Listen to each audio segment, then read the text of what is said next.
Gaming is by nature a pastime. Those that choose to partake in the medium as a way to unwind from the responsibilities they uphold in the you know what, this is really boring. I'm gonna talk about something else now. Huh? A random thought crossed my mind about a week ago. Despite constantly talking about the show to a friend of mine, I still have yet to watch Kakegurui just to see if it's actually a show that's worth recommending to people. Let's fix that, shall we? I initially wanted to pass on the show because it starts off with the most basic Japanese setting imaginable, which is a high school where the student council is the most powerful thing on campus. But in the interest of fairness, I wanted to see if the show actually managed to hold my interest past the first episode. Wow, it's a good thing I stuck around. This show is like super entertaining for what it is. To summarize, this show has a theme of gambling, and each of the episodes focuses on a different game that the characters play. Some of the games that are played are based on real games with slight modifications, while others were created specifically for the show. This is where I would start talking about the characters, but as far as the show is concerned, they're not necessarily important to the overall story. This even applies to the main character of the show, Yumiko Jabami, a girl who transfers to the academy at the beginning of the first episode. This gives the writers a pretty good excuse to have a character tag along with her, if only to explain the intricacies of the academy and the way gambling works inside the school walls.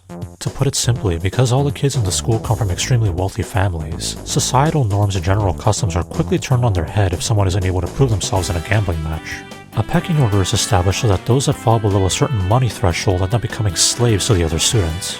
As such, the students are encouraged to turn their simple games into high-stakes matches to avoid falling below the poverty line. Once Yumiko reveals her true nature and begins cleaning house, the system begins to fall apart, with the student council president taking notice of her actions. The show doesn't delve too deep into the intricacies and connotations of this system, which I can say is a positive because it allows the show to focus on its core strengths. Each episode does a fairly good job of exploring the gamblers, not in a character sense, but more so in how they work psychologically. Yumiko goes up against all sorts of people in the show, from the standard uptight rich folks who take drive and entitlement to a whole new level, to people who may qualify as being completely insane. Each character is given enough of a pathos to understand their current mentalities, but sympathizing with them isn't entirely necessary. It's not an inherently deep show, but it is entertaining for the moment-to-moment interactions. There is a slight content warning for the show, though, because at some points characters do get mutilated, either from themselves or just through the environment that they're in. And it goes without saying, but try not to watch this show if you have a problem with gambling, because it might encourage you to pick up the habit again. For everyone else, I'd give this an honest recommendation for those that just want something entertaining to watch over a weekend. It's definitely not high art, but what's there should be engaging for people that are used to the medium.